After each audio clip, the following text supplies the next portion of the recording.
Nueva York. Finales del siglo XIX. Un tiempo donde las calles estaban impregnadas de humo, apuestas clandestinas y el murmullo constante de un sistema corrupto que alimentaba tanto a políticos como a criminales. Para el público en general, Arnold Rothstein es poco más que una sombra en los libros de historia criminal.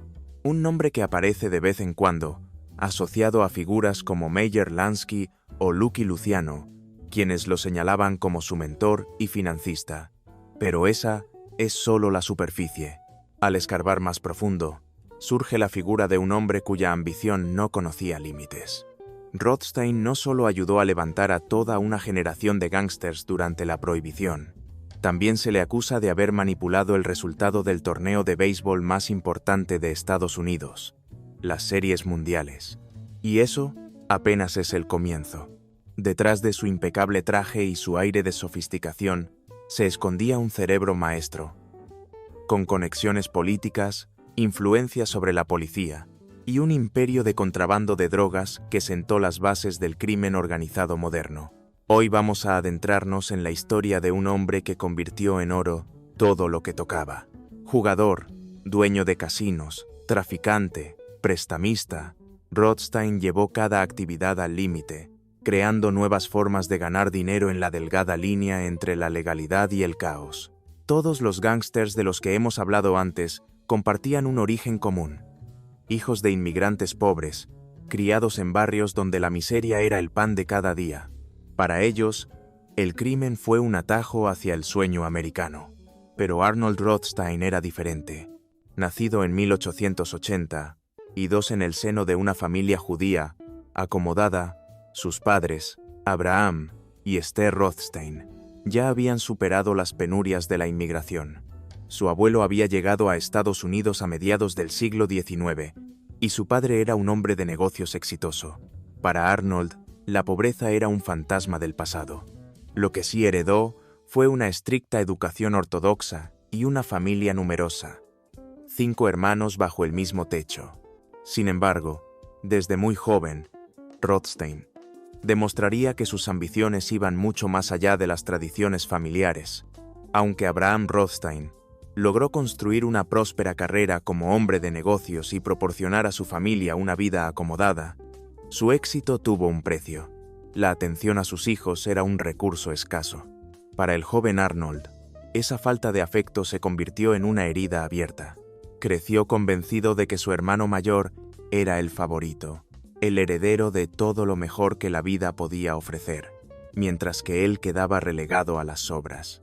Este resentimiento infantil, lejos de apagarse, fue alimentando un ego desbordado y una rebeldía que pronto se volvería imposible de contener. Cuando su hermano mayor decidió estudiar para rabino en un intento de complacer a su padre, Arnold optó deliberadamente por el camino opuesto. Renegó de los valores judíos y comenzó a proclamarse a sí mismo, ante todo, como estadounidense. Esta ruptura con las tradiciones familiares no era casual, era un acto calculado de desafío.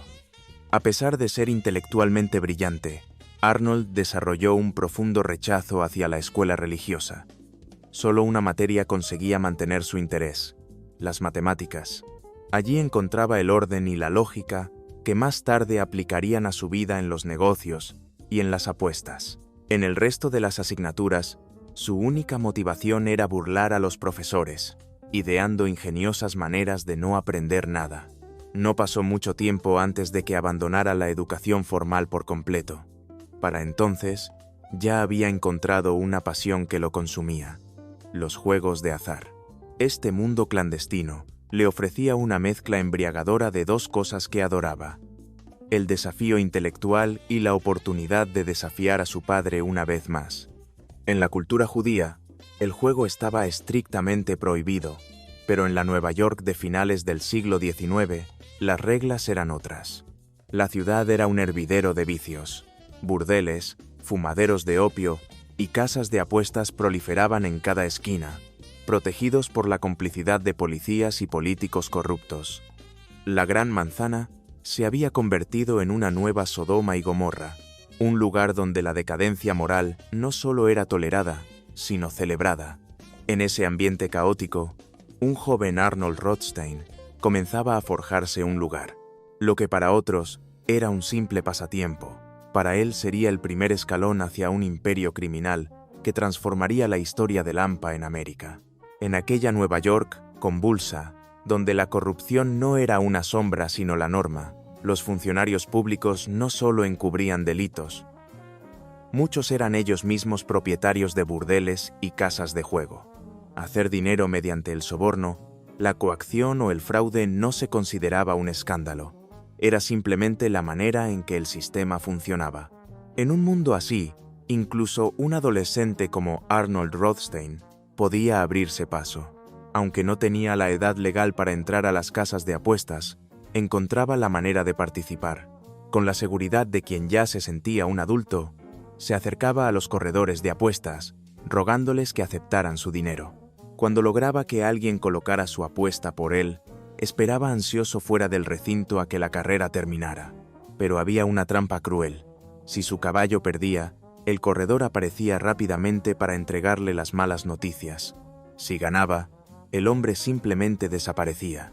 Tras ser engañado varias veces, Rothstein aprendió por las malas cómo funcionaba realmente el negocio de las apuestas. Quien apostaba estaba condenado a perder, y quien controlaba las apuestas siempre ganaba. Sin embargo, entender las reglas del juego y aplicarlas eran cosas distintas. Arnold seguía apostando, confiando en su memoria prodigiosa y su capacidad para analizar estadísticas. Poco a poco, dejó de frecuentar las casas de apuestas y se volcó en juegos más accesibles, dados y cartas con sus compañeros de barrio. Estas aficiones, junto con su escasa motivación académica, no pasaron desapercibidas para su padre. Cansado de sus constantes fracasos escolares, Abraham Rothstein tomó una decisión drástica. Sacó a Arnold de la escuela a los 16 años y lo envió a trabajar como vendedor para la empresa familiar con la esperanza de que la disciplina del negocio le enseñara responsabilidad. Pero el plan fracasó estrepitosamente. En 1899, durante un viaje de trabajo a Chicago, el joven Rothstein perdió jugando a las cartas toda la mercancía y el dinero que su padre le había confiado. Humillado y sin un centavo, regresó a Nueva York. Vendió algunas de sus pertenencias, alquiló una modesta habitación de hotel y evitó a toda costa encontrarse con Abraham. Aquel episodio marcó un antes y un después. Su padre, decepcionado, decidió darle la espalda. En cierto modo, Arnold Rothstein había quedado expulsado de su propia familia, pero para él, lejos de ser un castigo, aquello fue una liberación. Por primera vez, era dueño absoluto de su destino y del riesgo que ello conllevaba. Aunque años más tarde, Arnold retomaría el contacto con su familia, nunca volvió a ser un miembro pleno del clan Rothstein. A los ojos de su padre, estaba marcado, pero al joven Arnold eso poco le importaba. Para él, aquella ruptura fue una liberación definitiva. Sin las ataduras del hogar paterno, podía por fin dedicarse a lo único que deseaba, jugar y ganar. Consiguió su primer trabajo estable como vendedor de cigarros, pero no era más que un medio para un fin. Cada minuto libre lo invertía en perfeccionar sus habilidades en los juegos de azar. Cartas, dados, billar, nada estaba fuera de su alcance si podía convertirlo en dinero. Durante un par de años, Arnold recorrió casi todas las casas de juego de Nueva York, no como un simple apostador, sino como un alumno atento que estudiaba el terreno. Aprendió qué locales eran trampas mortales para los incautos y cuáles merecían su atención. Identificó a los jugadores peligrosos y a los estafadores de salón. Pero lo más valioso que obtuvo fue una red de contactos, docenas de conocidos que, poco a poco, le abrirían las puertas a un nivel de juego reservado solo para los elegidos. Gracias a estas conexiones, Rothstein comenzó a recibir invitaciones a partidas arregladas, donde el resultado estaba decidido de antemano. Jugaba sabiendo perfectamente quién iba a perder, y aceptaba sin dudarlo. Esa estrategia encajaba con su nueva filosofía de vida: minimizar los riesgos al máximo. Ya no se trataba solo de apostar. Se trataba de asegurarse de que la balanza siempre se inclinara a su favor. La relación más trascendental que forjó en esta etapa fue con un hombre que dominaba tanto la política como el bajo mundo de Nueva York. Tim Sullivan, líder de facto de Tammany Hall. Sullivan era una figura de poder absoluto, dueño de varias casas de juego y con tentáculos en cada rincón de la ciudad. Rothstein y Sullivan se conocieron en una sala de billar de élite, un lugar donde las conversaciones sobre política y negocios fluían tanto como el whisky ilegal. Entre partida y partida, Arnold deslumbró a Sullivan con su conocimiento de las probabilidades y su visión para los negocios en el mundo del juego. El veterano político no tardó en reconocer el potencial del joven Rothstein. Impresionado por su inteligencia fría y su capacidad para analizar riesgos, le ofreció un puesto como gerente en uno de sus establecimientos. Era el primer peldaño real en la escalera hacia el poder, y Arnold lo aceptó con la misma calma con la que lanzaba los dados en una mesa clandestina. El puesto de gerente no solo le dio a Arnold Rothstein ingresos mucho mayores que los que jamás habría conseguido vendiendo cigarros, también le ofreció algo infinitamente más valioso: una perspectiva privilegiada sobre cómo funcionaba el negocio del juego desde dentro. Ahora entendía el juego desde ambos lados de la mesa. Sabía cómo pensaba el apostador, pero también cómo operaba el propietario que siempre, de una forma u otra, salía ganando. Con esta experiencia, y rodeado de amigos influyentes, Rothstein decidió dar un paso audaz: abrir sus propias casas de juego. Sus primeros negocios distaban mucho del glamour que años después lo caracterizaría. Eran pequeños locales improvisados, un almacén vacío transformado en una sala de dados, un modesto apartamento donde organizaba partidas de cartas para unos pocos elegidos. Pero incluso en esos espacios discretos, Rothstein aplicaba su sello: orden, disciplina y un control absoluto sobre cada detalle. Además de propietario, se convirtió en prestamista. Cuando los jugadores se quedaban sin dinero, Arnold les ofrecía préstamos a intereses altísimos. Y para asegurarse de que cada centavo regresara a sus manos, selló una alianza estratégica con Monk Eastman, uno de los gánsteres más temidos de la época. Si algún deudor intentaba escapar, los hombres de Eastman se encargaban de recordarle sus obligaciones, por las buenas o por las malas. Rothstein, siempre pragmático, no tenía reparos en compartir una parte de sus ganancias con ellos a cambio de protección. Sin embargo, por muy calculador que fuera, Rothstein no podía escapar a su naturaleza. En el fondo, seguía siendo un jugador, y esa mezcla de brillantez estratégica y ego desbordado lo llevaba a veces a lanzarse en aventuras arriesgadas que amenazaban con destruir lo que tanto esfuerzo le había costado construir. En 1908, esa parte impulsiva de su carácter lo empujó a un episodio que definiría la siguiente etapa de su vida. Por entonces, Arnold se había infiltrado en los círculos de un grupo informal de intelectuales y empresarios de Nueva York, y allí, su reputación como jugador imbatible empezaría a ponerse a prueba de formas inesperadas. En los círculos de intelectuales que frecuentaba, Arnold Rothstein pronto se ganó la reputación de ser un hombre arrogante, frío y egoísta. Algunos miembros del grupo, molestos con su actitud, decidieron darle una lección. Uno de ellos invitó a un reputado jugador de billar de Nueva York y, en la siguiente reunión, comenzó a menospreciar públicamente las habilidades de Rothstein, mientras ensalzaba las virtudes de su amigo. Para un hombre como Arnold, eso era un insulto intolerable. Su ego no le permitió ignorarlo. Con una sonrisa forzada, lanzó un desafío al supuesto maestro del billar. Al día siguiente, ambos se encontraron en una sala exclusiva de la ciudad y comenzó un enfrentamiento que pasaría a la historia.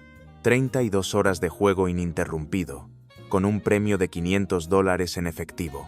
Ajustado a valores actuales, era el equivalente a una auténtica fortuna. Durante aquella maratón agotadora, Rothstein osciló entre el cálculo frío y los impulsos irracionales. Y aunque finalmente emergió victorioso, llevándose a casa $50,000 al cambio actual, el episodio reveló algo inquietante. Por muy meticuloso que fuera, Arnold era vulnerable a sus emociones. Su vida, desde entonces hasta el final, sería una lucha constante entre la razón y el ego. Cuando la racionalidad se imponía, Rothstein era imparable. Sus préstamos, inversiones y operaciones le generaban una red de ingresos tan extensa que rara vez estaba en bancarrota.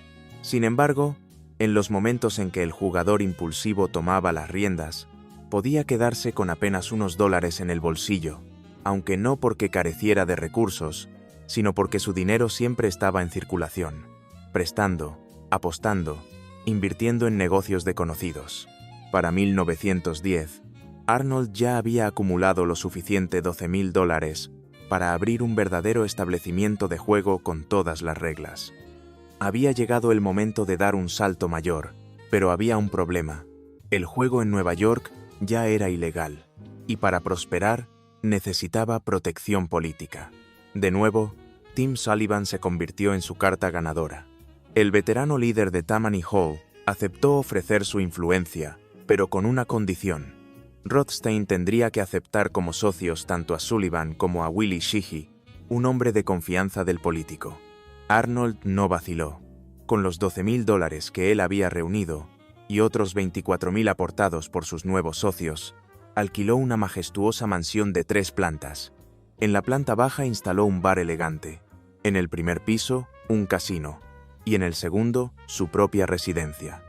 Rothstein había dejado atrás los almacenes improvisados y los apartamentos discretos. Ahora jugaba en una liga donde el dinero, el poder y la ilegalidad se entrelazaban de manera indisoluble. El acuerdo con Tim Sullivan era sencillo. Arnold Rothstein gestionaba la operación, mientras Sullivan y Willie Sheehy recibían un porcentaje de las ganancias. Para Rothstein era un trato perfecto. La casa de juego prosperaba, los ingresos fluían y su reputación como hombre de negocios infalible crecía día a día. Pero para Sheehy, la situación era distinta. Desconfiado por naturaleza, comenzó a convencerse de que Rothstein se estaba quedando con la mayor parte de las ganancias. La paranoia, mezclada con la codicia, lo llevó a cometer un error fatal. Cuando la casa de apuestas sufrió su primera gran pérdida, $40,000 en una sola jugada, Sheehy vio la oportunidad de ajustar cuentas a su manera. Cobró el cheque del perdedor y, en lugar de entregar la parte correspondiente a Rothstein, se la quedó íntegra. Lo que siguió fue una muestra magistral del pragmatismo de Rothstein. No recurrió a la violencia ni movilizó a sus contactos criminales para recuperar el dinero. En cambio, acudió directamente a Sullivan con una propuesta. Sheehy podía quedarse con el dinero, pero debía ceder su participación en el casino. Sullivan, viendo la sensatez en el planteamiento, dio su aprobación. Rothstein entonces esperó el momento adecuado. Una noche, encontró a Sheehy, borracho en un bar, y le ofreció un contrato. «Puedes quedarte con el dinero, solo firma aquí para Sullivan». Sheehy, sin leer una sola línea, estampó su firma. Con un solo movimiento, Rothstein duplicó sus ganancias y eliminó del negocio a un socio problemático. Fue una jugada fría, calculada y absolutamente brillante. Este episodio no solo consolidó su control sobre el casino, sino que marcó el inicio de una nueva etapa en su vida. Durante la siguiente década, el nombre de Arnold Rothstein resonaría en cada rincón donde se moviera dinero. Sus operaciones, a menudo tan sofisticadas como atrevidas, se convertirían en leyendas dentro del mundo criminal, recordadas tanto por su audacia como por su descarada eficacia. Con la salida de Willie Sheehy y un control absoluto sobre el negocio, Arnold Rothstein no perdió tiempo en transformar su operación. En pocos meses, su modesta casa se convirtió en un casino de alto nivel. Redecoró cada estancia con un gusto refinado, sustituyendo el mobiliario sencillo por lujosos sillones, lámparas de cristal y alfombras persas. Ahora era un espacio diseñado para seducir a la élite de Nueva York, un lugar donde los ricos no solo se sentían cómodos, sino irresistiblemente atraídos. Pero Rothstein no dejó nada al azar.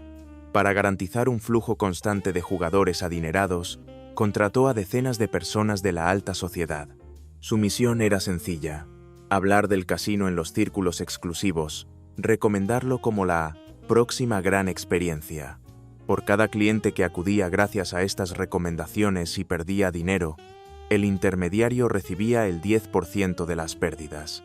Hombres carismáticos y mujeres deslumbrantes se convirtieron en los embajadores de Rothstein, conduciendo a los ricos hacia su salón de juegos como ovejas al matadero. Una copa bien servida, una conversación en el momento justo y un ambiente cuidadosamente diseñado hacían el resto. Lo que antes era considerado una ganancia extraordinaria como aquellos $40,000 que Sheehy se había quedado ahora, se había vuelto rutinario. En las mesas de Rothstein, no era raro ver a clientes perder $100,000 o $200,000 en una sola noche.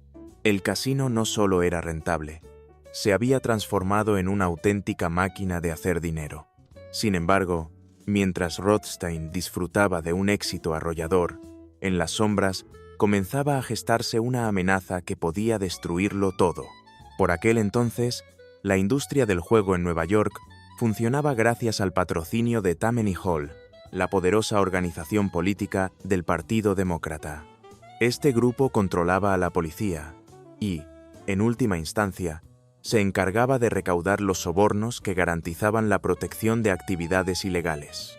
Hasta 1910, el sistema era tan eficiente que generaba el equivalente actual de $40 millones al año en sobornos. Parecía inquebrantable, un engranaje perfecto de corrupción y poder.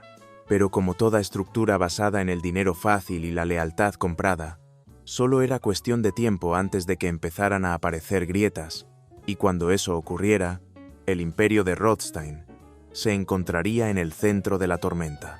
Pero como suele ocurrir en los sistemas cimentados sobre corrupción y lealtades compradas, la estabilidad era solo una ilusión. Bastaron unos pocos años y un hombre con demasiada ambición para ponerlo todo en riesgo. Su nombre, Charles Becker. Becker era el prototipo del policía corrupto de la época. Brutal, implacable y completamente convencido de su impunidad. Su ascenso fue meteórico porque reunía todas las cualidades que Tammany Hall valoraba en sus recaudadores. Sabía cómo ejercer presión, cómo atemorizar y cómo hacer que los propietarios de burdeles, casas de apuestas y fumaderos de opio pagaran religiosamente su tributo a los protectores en la sombra. Cada vez que algún escándalo amenazaba con sacarlo de circulación, la maquinaria política de Tammany Hall y los jefes de policía intervenían para excusarlo y devolverlo a las calles. Esa sensación de invulnerabilidad lo transformó.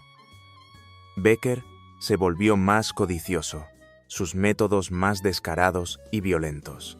Para él, que todos los negocios ilegales de Nueva York trabajaran bajo su control personal no era una ambición, era una exigencia innegociable.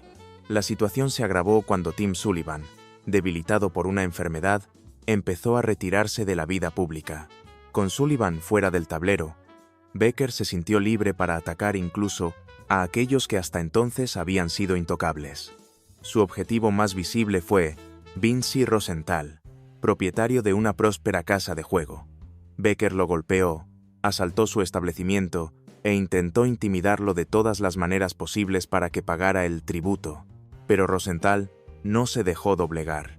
En un acto de valentía, o quizás de desesperación, decidió llevar la guerra al terreno público. Contactó con el director de un periódico local y denunció abiertamente la corrupción policial. Hasta ese momento, las viejas conexiones de Rosenthal con Tammany Hall y su amistad con Tim Sullivan lo habían protegido. Pero con Sullivan ya fuera de juego, la advertencia fue clara. Calla y ríndete. Rosenthal, desafiante, ignoró el consejo. Sin saberlo, acababa de desatar la ira de un hombre que no conocía límites. Charles Becker decidió resolver su problema con Rosenthal de la manera más brutal posible. Contrató a 4 gángsters y les dio una orden directa: eliminarlo. El plan no solo fue despiadado, también fue torpemente ejecutado. Los sicarios esperaron a que Rosenthal saliera de un restaurante y lo acribillaron a balazos en plena calle, delante de una multitud de testigos. Entre ellos, varios agentes de policía. Becker, Confiado en su capacidad para silenciar a quien hiciera falta, no se inmutó, pero cometió un error que sellaría su destino. El día anterior, Rosenthal había hablado con el fiscal Charles Whitman, un republicano decidido a enfrentarse al poder de Tammany Hall. Le había contado exactamente lo mismo que luego revelaría a la prensa. El efecto fue inmediato. La investigación avanzó con una velocidad inusual, y antes de que pudiera reaccionar, Becker se encontró en el banquillo, acusado de ser el autor intelectual del asesinato. El juicio sacudió los cimientos del sistema. La corrupción policial, que hasta entonces se había mantenido como un secreto a voces, quedó expuesta ante la opinión pública. Aunque no se pudo demostrar legalmente la implicación directa de Tammany Hall, el mensaje estaba claro. Los políticos ya no podían proteger los negocios ilegales con la misma impunidad de antes. El sistema que durante décadas había funcionado como una maquinaria bien aceitada, comenzó a desmoronarse. Las unidades antivicio, que antes hacían la vista gorda, empezaron a actuar. Las casas de juego dejaron de operar a plena luz del día. La era del juego, protegido, estaba llegando a su fin. Pero donde unos perdían, otros sabían encontrar oportunidades. Mientras el caos se apoderaba del submundo criminal, Arnold Rothstein hizo lo que mejor sabía hacer: adaptarse y avanzar. Si el antiguo modelo colapsaba, se necesitaban nuevas reglas. Tammany Hall, debilitado y expuesto, ya no podía permitirse vínculos tan evidentes con el crimen organizado. Lo que necesitaban era un intermediario, alguien con un pie en cada mundo. Y Rothstein, con sus contactos en la política y su credibilidad entre los gángsters, era el candidato perfecto. Si los políticos necesitaban un hombre que hiciera el trabajo sucio sin dejar huellas, llamaban a Arnold. Y si los criminales necesitaban resolver problemas legales sin acabar en prisión, también llamaban a Arnold. Se había convertido en algo más que un jugador o un prestamista. Era ahora el puente invisible entre la ley y el crimen. La posición de Arnold Rothstein como mediador entre el mundo criminal y las autoridades no tardó en otorgarle una autoridad incuestionable. Su influencia creció en ambos lados de la ley, y él supo aprovecharla al máximo. Cuando a un amigo suyo le robaron el coche, bastó una llamada de Rothstein para que, en menos de una hora, el vehículo apareciera intacto, acompañado de una disculpa dirigida a la novia del afectado por las molestias ocasionadas. En otra ocasión, cuando la policía irrumpió en un apartamento donde se desarrollaba una partida de cartas, Rothstein, confundido y molesto, desenfundó un arma y disparó, hiriendo a uno de los agentes. El resultado fue sorprendente. Fue puesto en libertad de inmediato. La policía pidió disculpas por haber interrumpido la partida y, en el juicio posterior, un oficial fue condenado por falso testimonio, mientras que Rothstein salió completamente absuelto. Pero a pesar de estos episodios, Arnold era lo bastante astuto como para no abusar de su inmunidad. Sabía que su posición, por privilegiada que fuera, no era infalible. Por eso empezó a reinventar su modelo de negocio para adaptarse a un Nueva York cada vez más hostil al juego clandestino. La solución fue brillante en su sencillez: el juego flotante. En lugar de arriesgarse a operar en un solo lugar y llamar la atención de vecinos o policías, las partidas se organizaban en habitaciones de hotel alquiladas con antelación. Cada noche, una ubicación distinta. Este sistema le permitió mantener el negocio vivo sin atraer demasiadas miradas. Sin embargo, los juegos flotantes no eran su fuente principal de ingresos. Su verdadero imperio se consolidaba en los suburbios, lejos del escrutinio de las autoridades de la ciudad. Allí abrió su primer casino de lujo, el Holy Arms, en Long Beach, Long Island. El lugar era mucho más que un simple casino. Incluía un hotel elegante, rodeado de jardines bien cuidados y atravesado por un arroyo que reforzaba la sensación de exclusividad.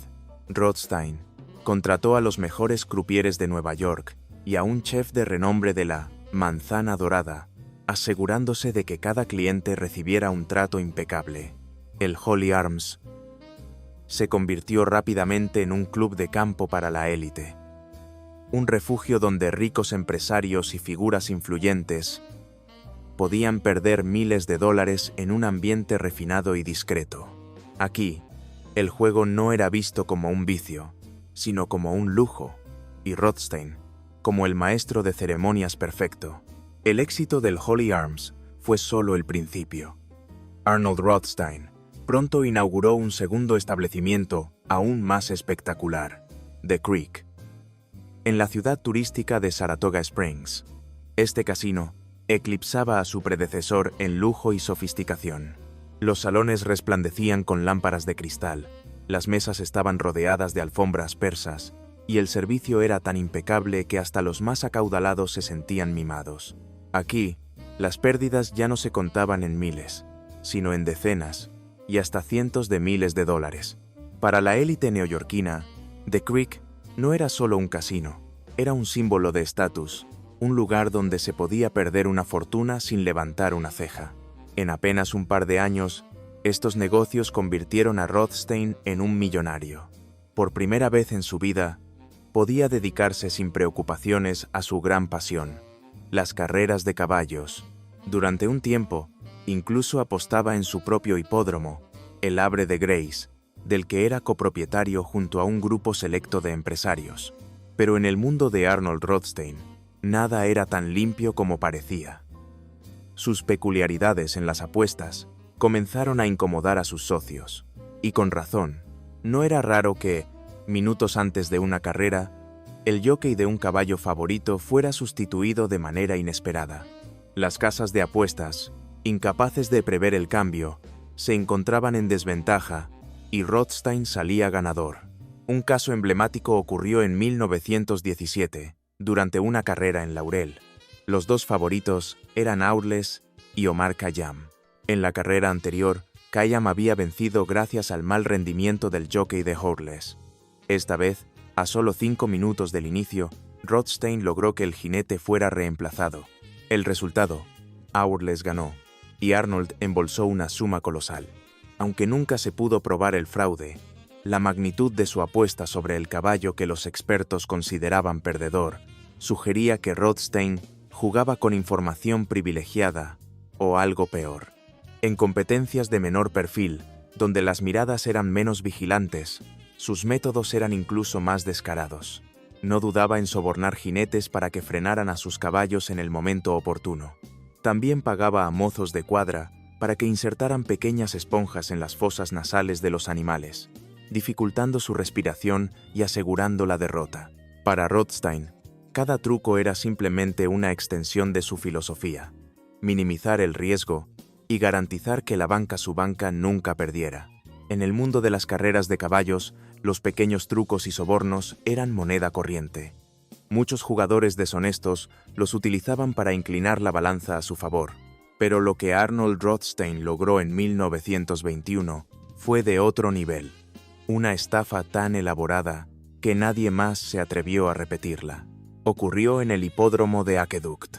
Para entonces, Rothstein ya era dueño de su propio establo, y entre sus caballos se encontraba Side Reel, un ejemplar casi desconocido.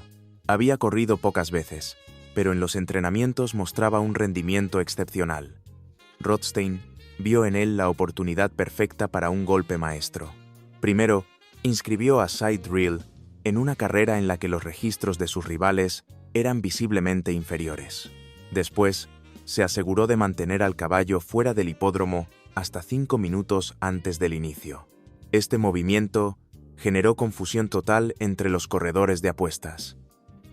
No solo ignoraban la calidad del animal, sino que hasta el último instante no sabían si participaría en la carrera. Las probabilidades de victoria asignadas a Side Reel eran de 1 a 50. Las casas de apuestas, en aquella época, solo aceptaban apuestas verbales, y ese día más de 20.000 personas abarrotaban el hipódromo.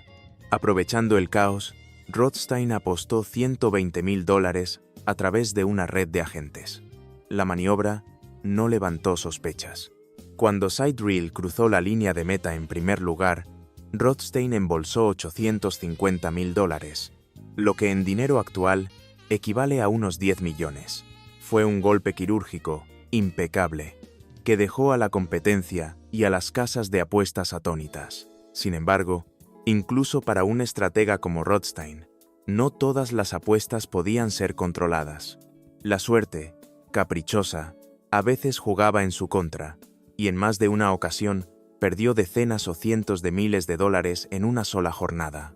Para minimizar riesgos en aquellas carreras donde no podía manipular el resultado, Rothstein ideó un sistema revolucionario. Contrató a un equipo de analistas profesionales que estudiaban hasta el más mínimo detalle: humedad, velocidad y dirección del viento, el estado de la pista, el temperamento de los caballos.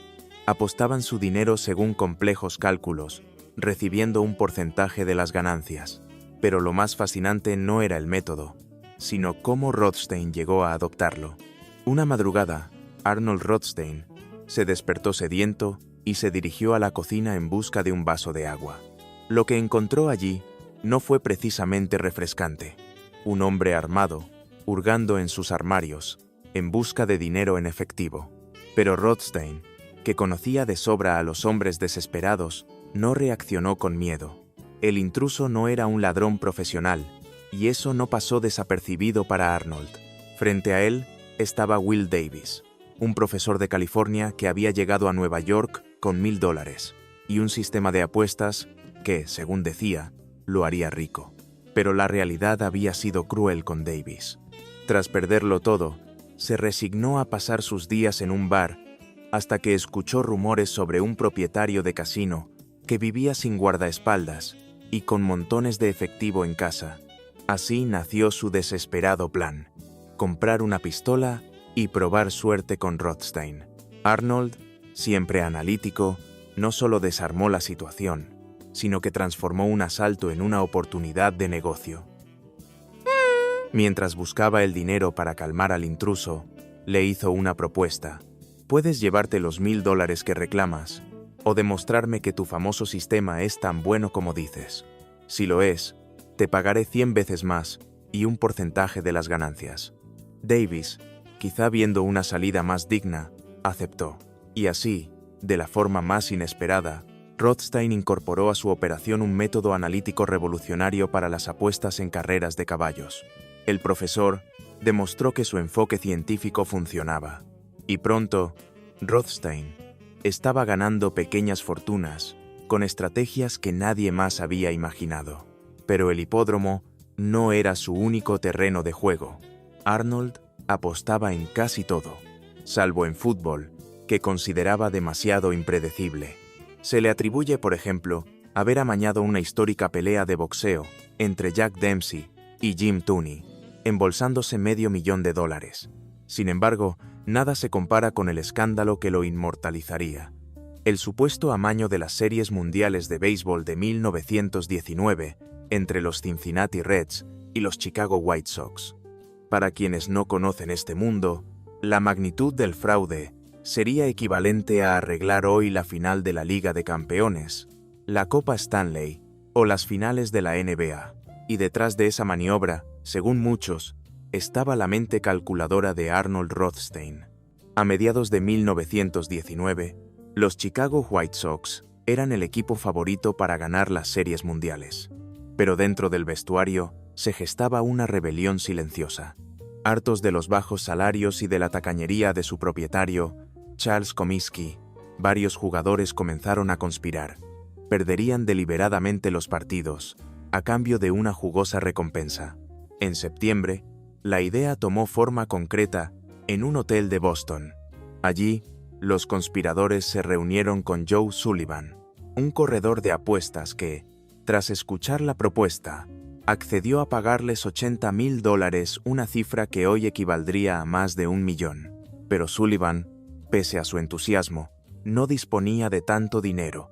Necesitaba un socio con capital y nervios de acero. No tardó en pensar en Arnold Rothstein. Sullivan viajó a Nueva York y presentó el plan.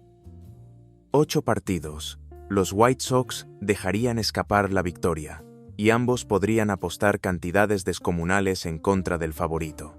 Rothstein, con la calma que lo caracterizaba, escuchó cada detalle y respondió con una simple inclinación de cabeza. The Big Bankroll acababa de entrar en el mayor escándalo de la historia del béisbol. Lo que Sullivan desconocía era que Rothstein ya estaba en el radar de otros interesados. Unos días antes, los mismos jugadores habían ofrecido el trato a dos pequeños apostadores y exjugadores de béisbol, Bill Burns y Bill Maharg. Estos, sin el capital necesario para financiar la conspiración, decidieron buscar inversores y también llamaron a la puerta de Rothstein. Arnold, que ya había comprometido dinero con Sullivan, accedió a escuchar a los dos estafadores novatos. La reunión se celebró en un restaurante abarrotado de Manhattan. Allí, con la elegancia fría de un banquero y el instinto de un depredador, Rothstein los dejó exponer su plan, mientras evaluaba cada palabra, cada gesto y cada riesgo. Rothstein era un maestro de la teatralidad cuando la situación lo requería. En un restaurante abarrotado, y con todos los oídos atentos, montó un espectáculo. Gritó que jamás se involucraría en un negocio tan sucio como el amaño de las series mundiales. Era una jugada calculada. Al rechazar públicamente la propuesta de Burns y Maharg, protegía su reputación. En caso de que el plan se descubriera, podría alegar que había rechazado cualquier participación. Pero tras la función, Rothstein actuó en silencio.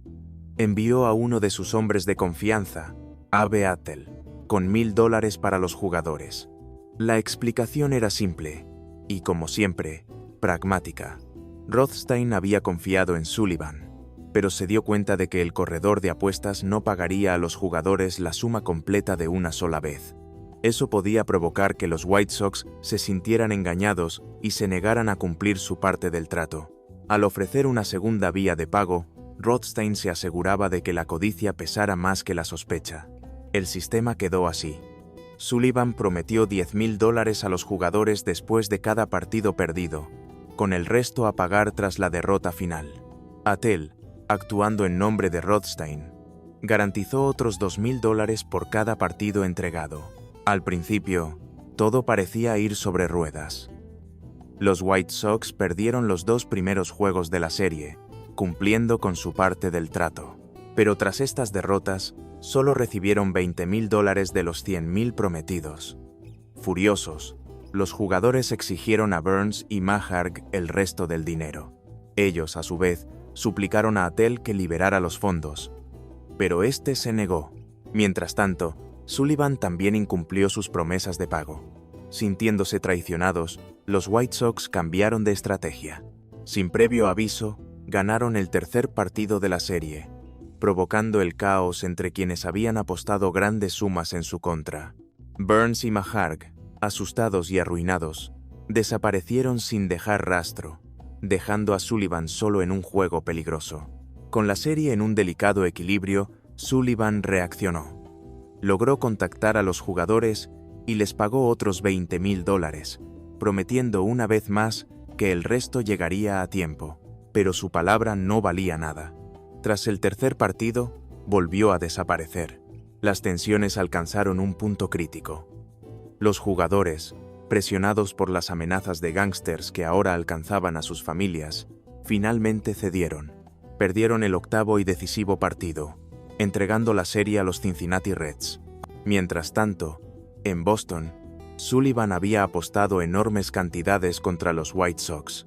Y en Nueva York, Arnold Rothstein, siempre distante, observaba cómo el caos que él ayudó a sembrar le generaba ganancias millonarias, sin que nadie pudiera vincularlo directamente al escándalo. Arnold Rothstein había jugado sus cartas con maestría. A través de sus agentes, apostó más de $400,000 en contra de los White Sox. En Cincinnati, Abe Attell, su hombre de confianza, multiplicó las apuestas, convencido de que los Sox perderían cada partido.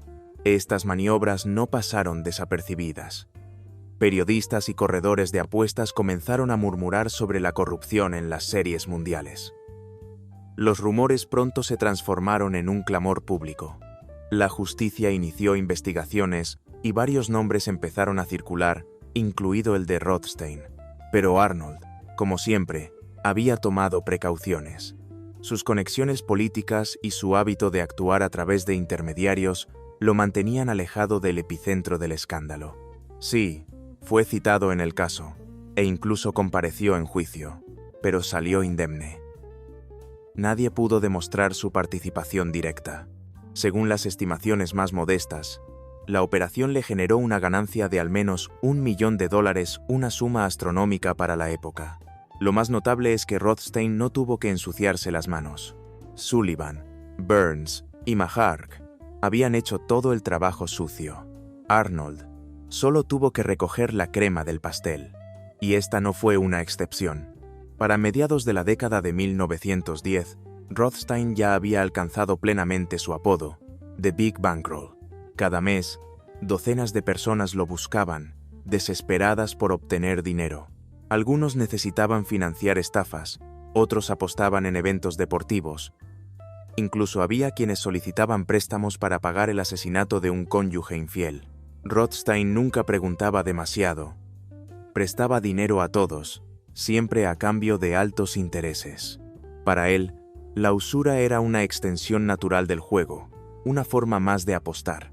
Invertía capital y recogía las ganancias en forma de pagos o de nuevas oportunidades de negocio. Su abogado lo describía como un hombre tan obsesionado con la usura como con las apuestas. Pasaba horas en su café favorito, escuchando a quienes acudían a contarle sus necesidades, ofreciendo soluciones rápidas a cambio de compromisos sólidos. A veces, sus clientes no podían devolver el dinero. En esos casos, Rothstein era pragmático. A varios productores de Broadway que fracasaron con sus espectáculos, les ofreció un trato inusual. Perdonaba la deuda si contrataban seguros de vida y le cedían las pólizas. Básicamente, sus vidas quedaban hipotecadas en favor de The Big Bankroll. Con cada negocio fallido y cada deuda impaga, Arnold Rothstein expandía su imperio. Aquellos que no podían devolver el dinero a tiempo no tenían muchas opciones. O compartían con él una parte de sus negocios legales o ilegales, o se arriesgaban a enfrentar consecuencias mucho más oscuras.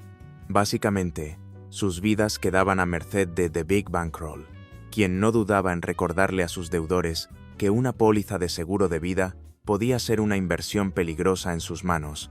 De este modo, Rothstein construyó un conglomerado silencioso de empresas en la sombra. En solo una década, sus operaciones le generaron una fortuna estimada en decenas de millones de dólares. Pero lo mejor o lo peor estaba aún por venir. Cuando la ley seca se instauró en 1920, el panorama criminal de Nueva York cambió para siempre. Las casas de apuestas y burdeles, antes tolerados, fueron perseguidos. Las drogas se empujaron a la clandestinidad, y con la prohibición del alcohol, la ciudad, que ya era una Sodoma y Gomorra moderna, se transformó en un campo de batalla para un nuevo tipo de empresario, el contrabandista armado. La mayoría de estos aspirantes a magnates carecían del capital necesario para construir redes de contrabando a gran escala, pero sabían a quién acudir. La fama de Rothstein como hombre con dinero y sin prejuicios lo convirtió en el banco clandestino más codiciado de Lampa. Durante los años de la ley seca, Rothstein no solo financió operaciones de contrabando, moldeó a toda una generación de gángsters. Bajo su tutela y financiamiento, surgieron nombres que más tarde se grabarían a fuego en la historia del crimen. Meyer Lansky, Lucky Luciano, Frank Costello, Dutch Schultz, Jacob Shapiro, Louis Lepke Buchalter, Jack Legs, Diamond, Waxy Gordon y Maxi Greenberg, entre otros. The Big Bankroll no levantaba cajas de whisky ni empuñaba pistolas. No lo necesitaba. Su arma era el capital, y con ella tejió la red que daría origen a las futuras mafias americanas. El rey había muerto. Larga vida a los reyes.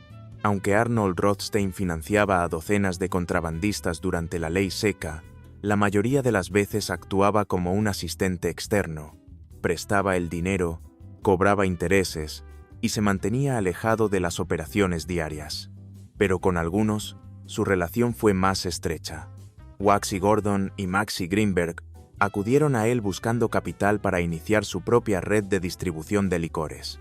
Rothstein, olfateando una oportunidad de oro, no solo les prestó el dinero, sino que firmó un acuerdo de sociedad. Al principio, supervisó personalmente sus operaciones de contrabando, controlando cada envío, cada soborno y cada distribución. Sin embargo, pronto comprendió que el negocio del alcohol ilegal estaba plagado de complicaciones: robos entre bandas rivales, tiroteos en plena calle, sobornos constantes a la policía, la aduana y la guardia costera. Cada día surgía una nueva variable capaz de hacer tambalear toda la operación. Rothstein, siempre pragmático, decidió dar un paso atrás. Cedió el control operativo a sus socios y se limitó a cobrar un porcentaje de las ganancias, sin exponerse a los peligros del frente. La misma estrategia aplicó con Jack Lex Diamond. Diamond comenzó como guardaespaldas personal de Rothstein, luego pasó a escoltar caravanas de alcohol y finalmente, con la financiación de Arnold, se convirtió en contrabandista por cuenta propia. Rothstein no necesitaba aparecer en los titulares, prefería permanecer en la sombra, cosechando beneficios sin asumir riesgos innecesarios. Pero para un hombre que siempre buscaba maximizar el rendimiento y minimizar el peligro, el contrabando de alcohol nunca fue ideal. En cambio, vio en las drogas una oportunidad mucho más atractiva. Una sola maleta de heroína podía generar tanto dinero como una docena de barcos cargados de whisky. Y a diferencia del negocio del licor, la competencia en el tráfico de drogas era mínima. Rothstein construyó una red de importación que, décadas más tarde, la DEA describiría como la mayor red de narcotráfico en la historia temprana de Estados Unidos. La operación era impecable. Arnold compraba heroína en Europa y China a través de contactos en Francia, Alemania y el sudeste asiático. Desde allí, la mercancía era enviada a Nueva York mediante una variedad de métodos discretos: barcos mercantes, equipaje diplomático e incluso escondites en cargamentos legales. Rothstein había encontrado un negocio donde cada riesgo estaba calculado y cada ganancia era colosal. En Europa, dos hombres operaban bajo las órdenes de Arnold Rothstein, Don Collins y Harry Moder. Desde China, Sidney Steyer, Jacob Katzenberg y George Henner gestionaban la compra de heroína que luego era enviada discretamente a Nueva York. Allí, Rothstein distribuía la mercancía a otros gángsters, quienes a su vez la vendían en pequeñas dosis a una clientela cada vez más dependiente. Pero el tráfico de drogas era solo una de las columnas de su imperio. Desde el principio, Rothstein también jugó un papel clave en la infiltración del crimen organizado en los sindicatos. Aunque empresarios y trabajadores ya recurrían a bandas callejeras para intimidar durante las huelgas, fue el financiamiento de Rothstein lo que consolidó la presencia de la mafia en el sector textil. Todo comenzó en 1924, cuando líderes comunistas se acercaron a The Big Bankroll en busca de un préstamo para fortalecer su partido. Arnold les prestó $800,000 con un interés del 25% anual. Además, les proporcionó protección policial durante las manifestaciones y envió a sus propios hombres para evitar que las huelgas fueran reprimidas. Estos matones, discretamente integrados en el Partido Comunista y los sindicatos, respondían únicamente a Rothstein. A través de ellos, desviaba fondos sindicales a sus propios bolsillos, creando una red de corrupción tan sofisticada que años después seguiría siendo un modelo para el crimen organizado. Al principio, Jack Lex Diamond y Jacob Orgen encabezaron las operaciones. A finales de la década de 1920, serían reemplazados por Louis Buchalter y Jacob Shapiro, quienes consolidaron el dominio de los sindicatos textiles tras la muerte de Rothstein. Para Arnold, los años 20 fueron una era dorada. Prohibición, drogas, corrupción sindical, todo parecía fluir con la misma precisión que una partida de cartas bien jugada. Pero a partir de 1928, las cartas comenzaron a volverse en su contra. Ese año, Rothstein perdió cerca de $1 millón en inversiones inmobiliarias fallidas. Poco después, empezó a registrar pérdidas millonarias con una frecuencia alarmante. Meyer Lansky, testigo de aquellos días, diría más tarde que Rothstein parecía un hombre obsesionado, como si una fiebre por el juego hubiera invadido su mente y le impidiera parar. El maestro del cálculo frío estaba empezando a perder el control. Para alguien que durante años había personificado el cálculo frío, Arnold Rothstein comenzó a comportarse de un modo inquietante en 1928. Las emociones parecían haber vencido al estratega. Sus allegados notaron cambios sutiles pero alarmantes, tics nerviosos, reacciones impulsivas y un aire de paranoia impropio de The Big Bankroll. Algunos incluso insinuaban que sus hábitos se parecían peligrosamente a los de un drogadicto. Su esposa también lo percibió. Rothstein ya no se rodeaba de políticos y magnates, como solía hacer. Ahora su círculo estaba compuesto por gángsters como Jack Legs, Diamond y Meyer Lansky, hombres a quienes antes había considerado meros instrumentos para sus negocios. Era un cambio de ambiente que, para quienes conocían el mundo de Lampa, presagiaba una sola cosa: problemas graves. Y aunque nadie lo sospechaba entonces, el detonante de su caída no sería un ajuste de cuentas ni una operación fallida, sino algo mucho más trivial: una partida de cartas. A principios de septiembre de 1928, Rothstein aceptó una invitación de George McManus para un juego privado.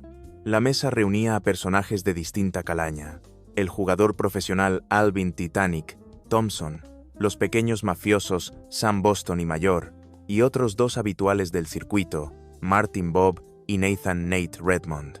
Desde el inicio, la suerte parecía haber abandonado a Rothstein. Mano tras mano, no logró ganar ni un solo bote significativo. A medida que las pérdidas se acumulaban, su irritación crecía. Apostaba cada vez más, intentando recuperar lo perdido. Finalmente, con lo que él creía era una mano ganadora, elevó la apuesta a una cifra colosal: $320,000. Y volvió a perder. Fue la gota que colmó el vaso. Rothstein estalló. Se levantó de la mesa, acusó a los presentes de hacer trampa y, con una voz cargada de rabia, prometió que no pagaría ni un céntimo de la deuda. En su mente, había sido víctima de un engaño y no pensaba recompensar a quienes lo habían traicionado. George McManus, como organizador de la partida, se sintió personalmente responsable de cobrar la deuda. Rothstein comenzó a recibir decenas de llamadas diarias exigiendo el pago. McManus incluso lo buscó en persona, intentando persuadirlo para que saldara la cuenta. Pero Arnold, firme en su decisión, se negó una y otra vez.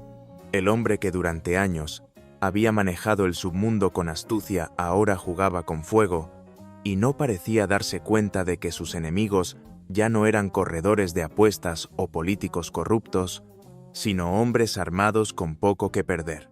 El 5 de noviembre de 1928, George McManus volvió a llamar a Arnold Rothstein. Lo invitó a su habitación de hotel para, una vez más, intentar resolver la disputa de $320,000. Para Rothstein, acostumbrado a encontrarse con McManus en esos días de presiones constantes, no había señales de peligro. Así que subió tranquilamente al cuarto en las últimas horas de la tarde. Menos de una hora después, bajó tambaleante con una herida de bala en el abdomen. Fue descubierto en el vestíbulo por un portero, que de inmediato llamó a la policía y a una ambulancia. Cuando los agentes llegaron, Rothstein estaba consciente pero se mantuvo en silencio. No mencionó quién le había disparado ni las circunstancias del ataque. En el hospital, continuó con la misma actitud. Era extraño. Arnold no había tenido reparos en denunciar delitos contra él en el pasado y nunca se había comprometido con el llamado Código de Silencio de Lampa. Pero al observar los acontecimientos que siguieron, la razón de su silencio comenzaba a ser más comprensible. La investigación policial encontró primero una pistola bajo las ventanas del hotel, identificada como el arma del tiroteo. En la habitación de McManus, hallaron un abrigo con las iniciales del anfitrión. Todo parecía apuntar directamente a McManus como el responsable. Sin embargo, las irregularidades se acumularon rápidamente. Las huellas en el arma desaparecieron misteriosamente. No se encontraron rastros de sangre desde la habitación hasta el vestíbulo, pese a la gravedad de la herida de Rothstein. Y lo más desconcertante, nadie parecía buscar seriamente a McManus, el principal sospechoso. Había una sensación clara de que alguien estaba manipulando la investigación. McManus, como se descubriría más tarde, no era un simple jugador. Al igual que Rothstein, era un intermediario entre el crimen y las autoridades, con contactos de peso en Tammany Hall. Esos mismos vínculos que tantas veces habían salvado a Arnold de la justicia, ahora estaban protegiendo a su presunto asesino. Tal vez por eso Rothstein cayó. No habría servido de nada testificar contra un hombre con los mismos protectores políticos que él había disfrutado durante años. Y quizás, en lo más profundo, entendía que había jugado demasiado cerca del fuego, y era el momento de pagar el precio.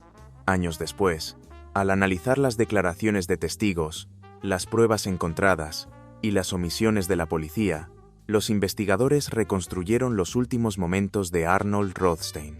La mañana del 5 de noviembre, George McManus se registró en el hotel tras una fuerte discusión con su esposa. Más tarde, recibió la visita de dos amigos con quienes pasó el día bebiendo. Ya entrada la noche, y bajo el efecto del alcohol, decidió llamar a Rothstein para hablar sobre la deuda pendiente. Arnold subió a la habitación hacia las 11 p.m. La conversación, tensa desde el inicio, fue escalando hasta que uno de los hombres McManus, o tal vez uno de sus acompañantes, perdió el control y disparó. El tiro alcanzó a Rothstein en el abdomen. Presa del pánico, los amigos de McManus arrojaron el arma por la ventana y abandonaron la escena. En la confusión, McManus se puso un abrigo que no era suyo, el de Rothstein, que se parecía al suyo propio. Minutos después, Arnold apareció tambaleante en el vestíbulo, con una mano sobre la herida.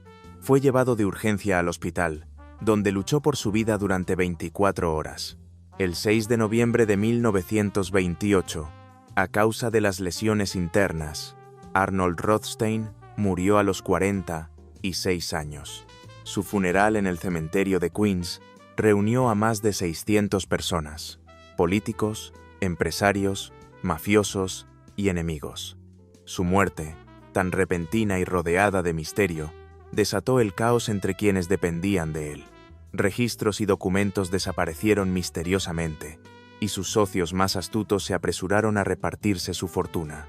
The Big Bankroll había caído, pero su legado, un imperio construido sobre el juego, las drogas, la corrupción sindical y el financiamiento del crimen organizado, perduraría durante décadas. Rothstein no solo fue un jugador, un prestamista o un contrabandista. Fue el primer verdadero capitalista de riesgo del mundo criminal, un arquitecto invisible de la mafia americana. Gracias por acompañarnos en esta historia sobre Arnold Rothstein, el hombre que enseñó a los gángsters cómo pensar como empresarios. Si te ha gustado este viaje al corazón del crimen organizado, no olvides darle me gusta, suscribirte y activar la campanita para no perderte nuestras próximas historias.